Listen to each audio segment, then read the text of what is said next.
Hi, and welcome back to a new episode of TLDR, CISPA's first podcast series. TLDR is short for Too Long Didn't Read, and we chose this title because we want to save you the hassle of reading long research papers with this podcast. That's why we directly talk to researchers about their work. My name is Tobias Ebelshäuser from CISPA's Communications Department, and my guest today is our faculty, Dr. Cristian-Alexandru Staicu. He mainly works on software and web security, and today we're going to talk about different types of programming languages that play a role in computer science and cybersecurity. Hi Christian, glad to have you here. Hey, thank you. Thanks for having me. Christian, you're originally from Romania. In 2014 you came to TU Darmstadt, and since 2020 you are here in Saarbrücken. How do you like it in Germany? I like it very much. So, as you said, I already stayed here for 7 or 8 years, and I think it's a great place to do good research in Europe. So I like being in Europe, and I very much like the opportunities that Germany have to offer. And I think doing top quality research at institutes like CISPA is just amazing. So you already talked about research. How did you get into your cybersecurity research in the first place? Oh, that's, I think, a long story. So I always loved programming. So I think ever since I started my high school years, I programmed a lot in my free time. I knew I want to do software development, and I went and studied some computer engineering program back in Romania. And then I went and worked for a company, but I had this feeling that I want to do something else. I want to play more with ideas, with new insights that are out there. I was not very passionate about cybersecurity at that point. I took a couple of courses in my bachelor that I really enjoyed, but I didn't know this will be my career path. But I wanted to go and study abroad and continue my studies. I found a great European program, a double degree program abroad. It was a European program, 1 year in Italy and 1 year in Netherlands, and I really enjoyed that. And the major in that program was computer security. So I thought, well, this is a cool topic. I don't know a lot about it. I like programming a lot. I like software engineering. So why not? And from there, it all went crazy. So it became like a passion during these 2 years that I did this master's abroad. I worked with all kind of researchers at these two institutions. I discovered this passion for research. Okay. So you said you were like passionate about trying out new things. Is CISPA the right place for trying out new things and discovering new lines of work? Yeah, definitely. I feel like I have total freedom to choose these new ideas and to, of course, read on a daily basis about new ideas that are out there in the field, new papers that are published, new great projects that are out there. And I have this feeling that this is the best environment for doing exactly that, for playing with cutting edge research and ideas and coming up with new hypotheses and new ways of, in my case, for example, discovering software vulnerabilities. Speaking of reading new papers, you recently got your first CISPA paper accepted at CCS, so congratulations. Oh, thanks a lot. Yeah, indeed. So I started 1 year ago here at CISPA, and I'm happy that results are starting to show off. And yeah, it's a paper about the third-party libraries. So you may know that developers rely heavily on libraries when developing code nowadays, and we think that's a great thing. So code reuse, it's something we always strive for, but we have this feeling that it also comes with some risks, and we explored this in some previous research, but in this latest work we come up with a solution. So we come up with a mechanism in which developers can specify policies for these libraries that they introduce and basically restrict the privileges. Say, okay, you want to perform this particular task, you probably don't need access to the internet to do that, or you don't need access to my printer. And this is the idea we have, that we can restrict the privileges we give to these third-party components that we add into our software in order to minimize security risks. So if I'm a programmer and use packages from one of these libraries, can I tell before what privileges they will have in the end? Yeah, so this is what we would aim for. So we believe that this is how the ecosystem should work, similar to the Android ecosystem, where you give a set of permissions, or in this case, the library would say, okay, I need these 5 permissions, and the developer would have the chance to revoke or to accept those permissions, or maybe deny some of them, and so on. Of course, at the moment, none of that is out there. And the idea is that we would propose this mechanism. And if the community adopts it, the developer would either specify these policies, or even better, they would come with the package. But developers have the option to look at the policies and say, okay, this one is requiring read access to my password file or something like that, and say, okay, I don't want this, and decide not to use that particular library. So if we think real world use, what kind of risks are we talking about? What could happen if a certain package requires too much privilege or too much access? That's a great question. There were some really crazy security incidents in the recent years. Maybe you know some of them. So I'm most interested in an NPM ecosystem, which is this huge collection of JavaScript libraries. And there were a couple of high-profile incidents. One of them is called LeftPad, and the other one ESLint. So, for example, in the ESLint case, the malicious package, so there we were talking about malicious package. So someone managed to publish a malicious version for that package, and the code was trying to steal cryptocurrencies from the computer. So if you had a wallet, a cryptocurrency wallet on your machine, the malicious code would try to steal the tokens in that wallet. So, and that code was integrated by other programmers into their code. Indeed. And this is what's called a supply chain attack, when you try to include this kind of malicious intent or malicious code into the supply chain of software. So into third-party libraries that developers then integrate in their product. So you don't necessarily target users like in a more traditional cybersecurity attacks, but here you target developers. Maybe let's get back to what a library is. So a library, I think you already said it, but a library is basically just that. It's a library of code, of packages that other programmers wrote, which you can use for your projects, right? That's a pretty fair definition for what it is. I would add to that just this idea of reusable.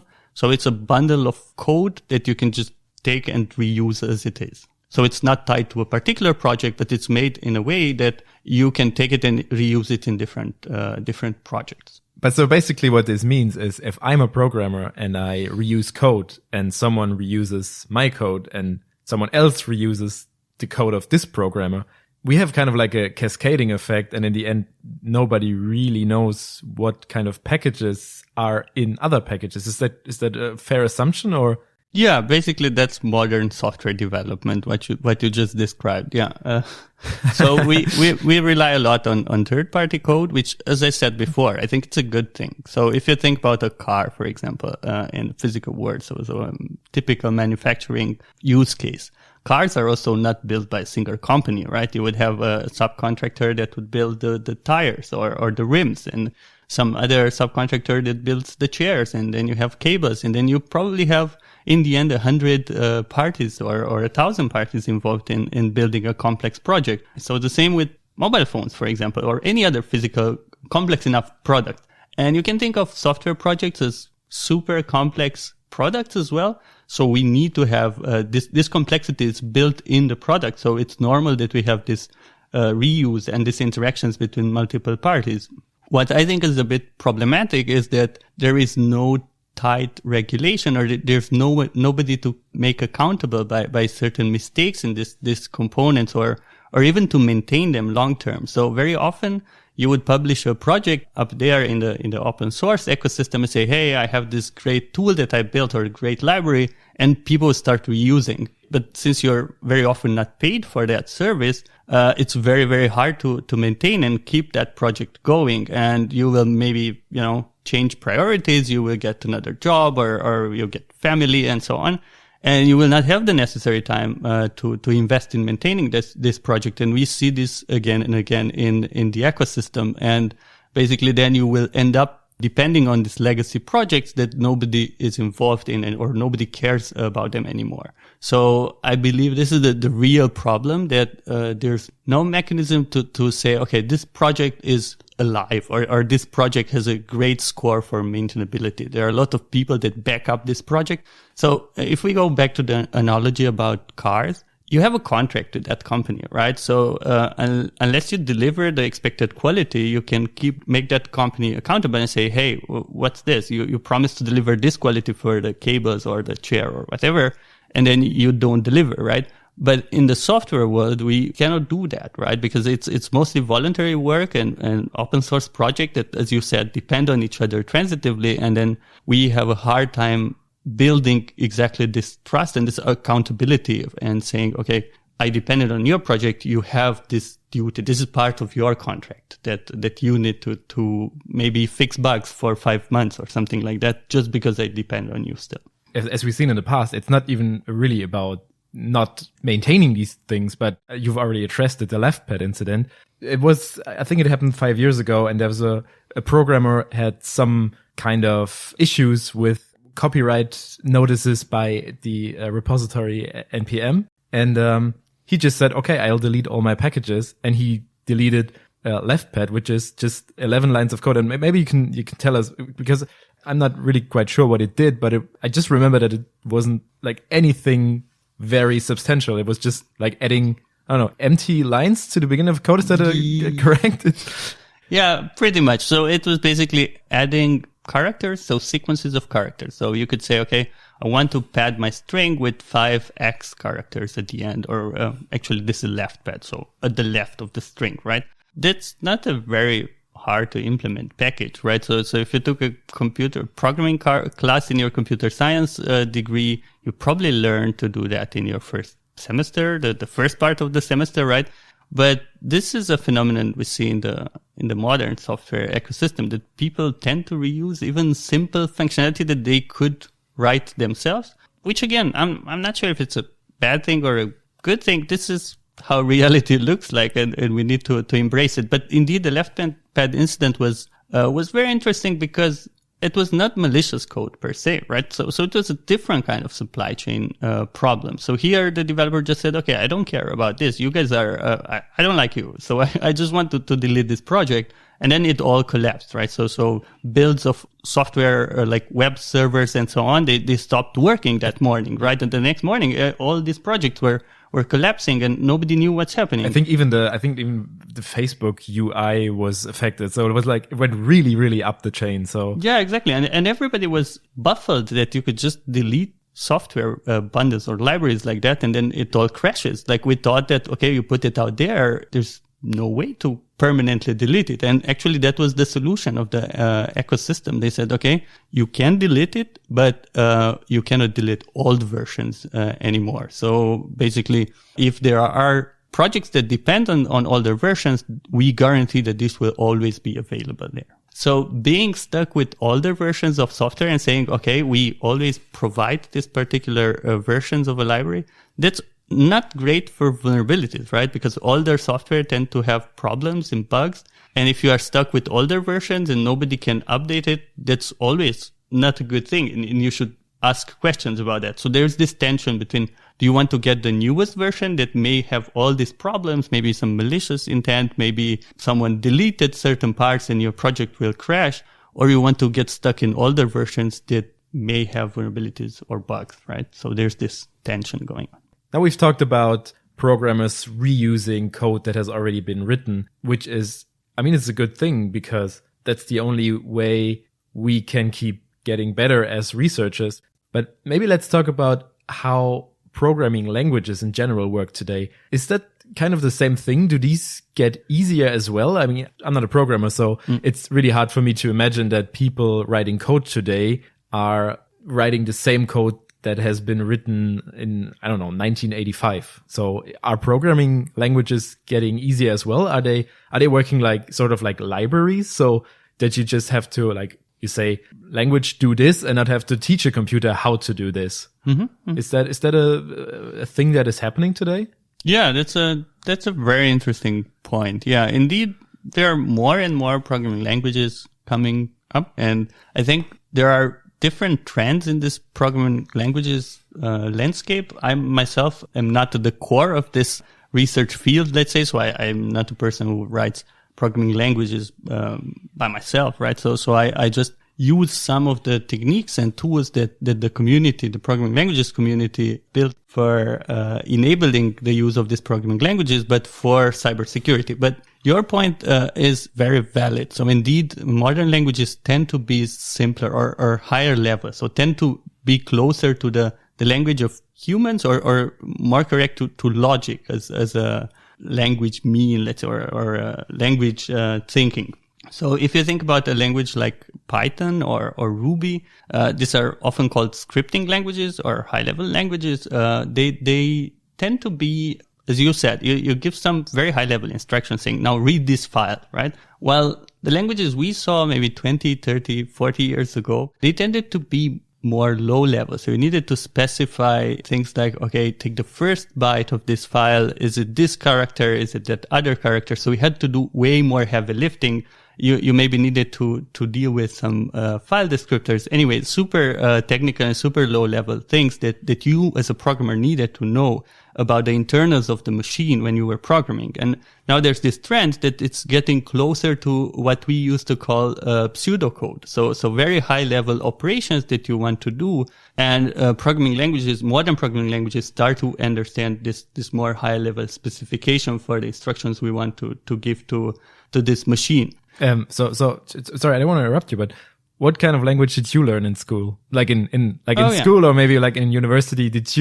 Was there already that trend going on, or were you were speaking directly to the machine? That's a very good question. But I'll just add something to the previous point, that I don't want to give the impression that there are only these languages. So there are still a lot of people out there that program in lower level languages, like in C, C++, maybe even assembly. People write drivers. So you need to have the low level programming. But I think the trend is that most of the new programmers, as you said, or the bulk of programming is happening in these higher level languages. Now, going back to what languages I learned. So in school, and my first programming language that I was exposed to was this Borland Pascal. I don't know if you're familiar with Pascal as a language. So this was, again, in a way, a language that was designed for teaching. Of course, there were some projects, some actual software projects also written in Pascal. But I think it was mostly intended, again, to be close to pseudocode. So to be easier to understand. So instead of curly brackets, you would have this begin and syntax, which was more clear, which are the code blocks and so on. So that was the first language I learned in school. And people had this mixed feelings about it. At the time, Java was getting very popular. Some of these scripting languages were showing off, like Python and so on.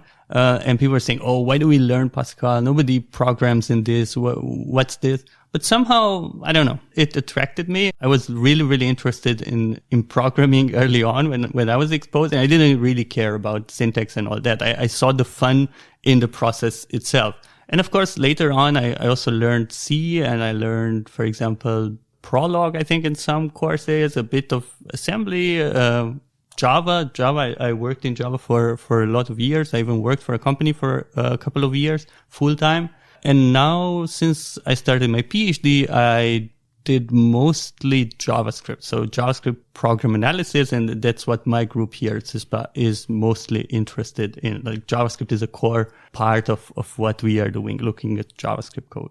So you said that back then people were already, like younger people probably, like newer learners were already critical about learning Pascal because they said, well, why don't we learn Java? Because we are not going to use it anyway. What's your opinion on that? Do you think that people that learn coding nowadays should have a general understanding of how a computer does something? Like, as you've probably learned in university with like the really, really low level basics, like binary code, logic gates, as like a processor is built. Do you think people should still learn about that, should still know about that? Or do you think nobody really needs it if they don't want to develop microcode or new processors or something? Yeah, that's a lot to unpack in this question. So I'm sorry. So my background, so my studies were in computer engineering, not computer science. So I did a lot of electrical engineering, electronics, computer architecture, and so on. And I think that was a very good experience for myself because, as I said, I was exposed to programming before, and doing theoretical computer science, it would have just made me more close-minded, I would say. So like this, I was exposed a bit more to how hardware works, a bit more to the lower level things.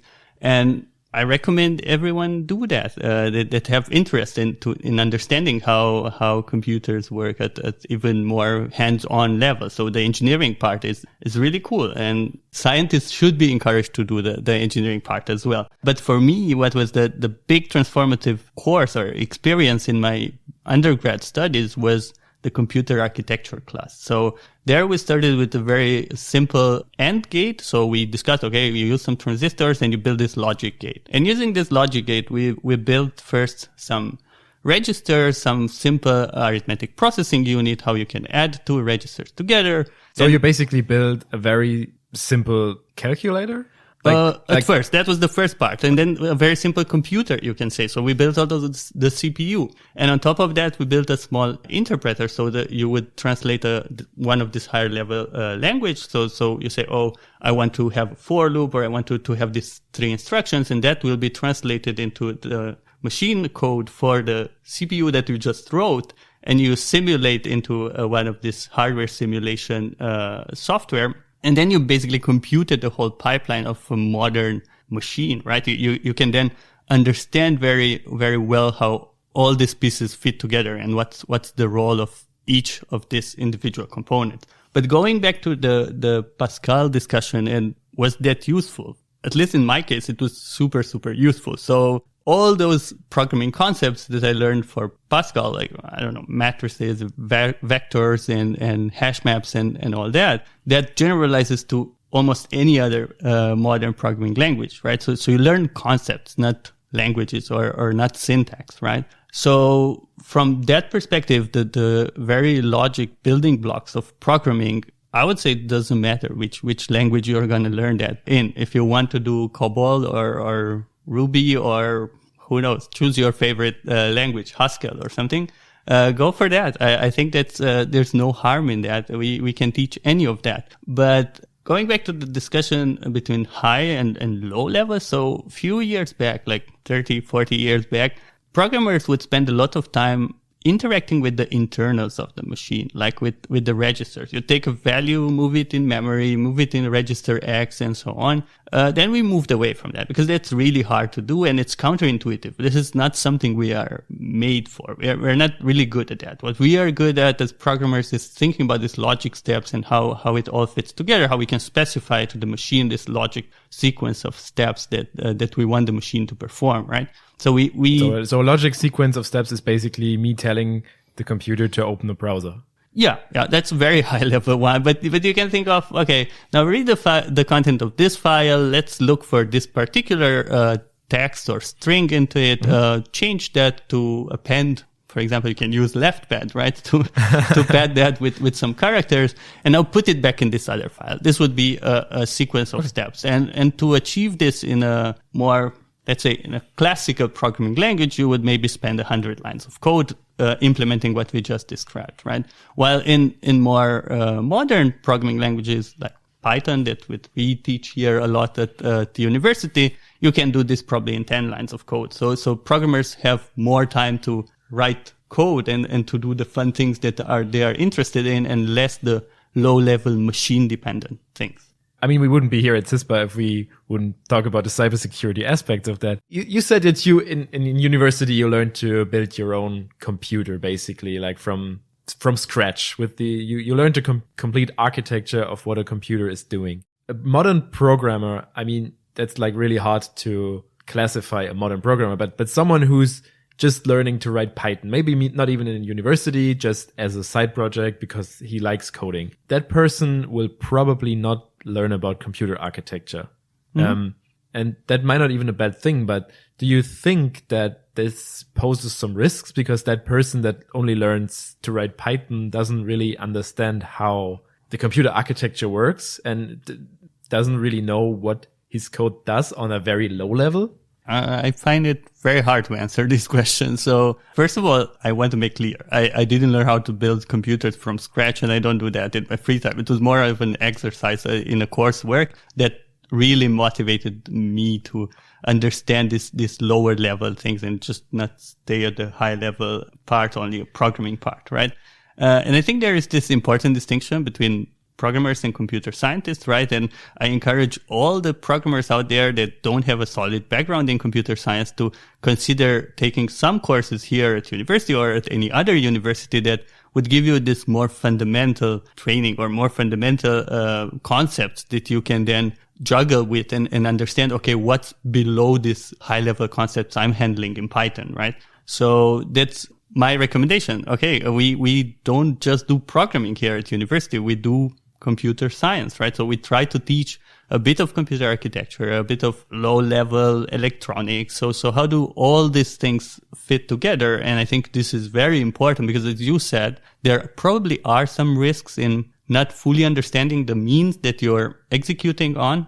So especially with this new trend with IoT devices that we are seeing popping up around us everywhere, this is exactly the mistakes we are doing, right? We concentrate on the high level programming concepts or how it all fits together with forgetting some of the basics that we know so well from bigger systems. But we think, oh, I just built these small sensors for my wristwatch or for my refrigerator, so it probably doesn't need that sophisticated protocol for authentication or something like that, right? So we decide to leave certain parts out or not to consider the underlying hardware problems that may show up in some of these devices. So definitely, I think it's it is super useful for people that program a lot to think a bit about the lower level things and to go in depth about how computers actually transform that piece of code you're writing and how do they execute it. But is there like something specific you can think of that could happen if I'm a programmer that doesn't really understand anything about computer science and I just write code and I don't know really what it does beneath the surface?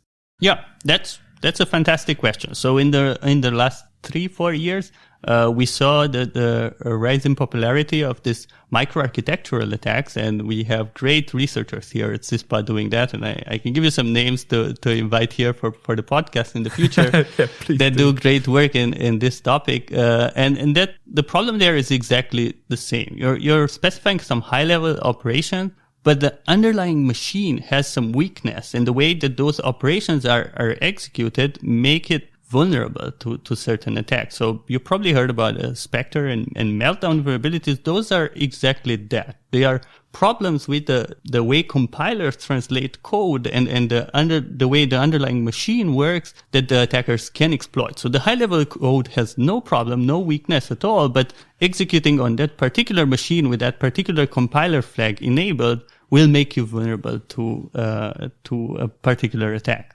Thank you very much, Cristian. This has been really, really interesting. Just to wrap things up, I have 5 quick questions for you. I like those. Yeah, let's just do it. Don't think too much about it. And just give us an honest answer or your perspective. So do you use a password manager? And if yes, why? And if no, why not? I do use a password manager because I'm a human and humans are limited, have limited capacity. So unless I want to have very simple passwords that I can remember and reuse everywhere, which is a really, really bad idea for security, I need somewhere to keep all my complex passwords saved for the future. And that's my password manager. Have you ever fallen for a phishing email yourself? Ooh. I don't know. I hope not. But a few years back, I got an email from a big retail company saying, "Oh, we need your copy of your ID and all that." And it looked so genuine, and it had all the credentials of the company. It had like the email address was from an internal, all the signature and everything looked super legit. And I contacted the company, and to my surprise, they said, "Oh, this may be a security problem. We'll investigate," but they never got back to me. So I think in a different world where I didn't do cybersecurity for a living, probably I would have fallen for this one. So as a cybersecurity researcher, do you also handle your private data differently in your everyday life? Mm. Yeah, so this will maybe a controversial answer for some of my colleagues. So growing up, I was very careless about my data, right? Just use all the free services that are out there without thinking much about the consequences. But I slowly get more educated myself about that and try to be more careful.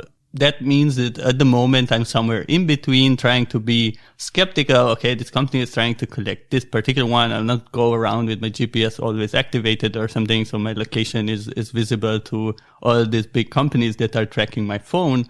Probably in certain situations, I'm willing to give away some of my data, right? So I also have a Facebook account or LinkedIn or whatever. So I do give away some of my data without always thinking, oh, what are the implications of these actions? But I think what is really important is to always take an informed decision, always make a cost benefit analysis in your head, say, oh, am I willing to give away this data? And with what price, or what do I get back, right? Smart home, yes or no? No. Why not, if I may ask? Well, actually, it's not such a clear no that I said before, right? So I also have a couple of smart gadgets around. I have a smart watch myself or whatever. And I built a small radio using a Raspberry Pi that helps me learn languages and whatever. So if that counts as a smart appliance, yes, I like fiddling with this kind of thing. Sounds very smart. So. But I'm a bit scared of having IoT devices all over the place and all of my devices communicating with each other. And I don't see the benefit of putting like a chip and making all these devices smarter, right? I don't see the benefit of having a smart scale, for example. I see how some people may see that as necessary or useful, but that's not something that fits in my life vision, let's say. And last one, how do you feel about cryptocurrencies? And have you ever invested personally? No, I did not. I'm not a big fan. So I didn't invest and I don't plan to invest. Maybe it's a preconception. I somehow associated them with illicit activities early on when they showed up. And I somehow decided that that's not something I want to support or to invest my money in. But of course, even real money are used for illicit activities. So I know this is a lousy explanation. It's just, I guess we need to make our decision based on something. And I used my gut feeling for this one. And it's a very valid point. Christian, thank you very much for your time. It was a blast having you here. And I hope to speak to you again when your next paper is out. Okay, cool. Thanks. You very much. Have a nice day. Cool. Thank you very much. And yeah, I hope to come back here. It was really fun. Have a great day.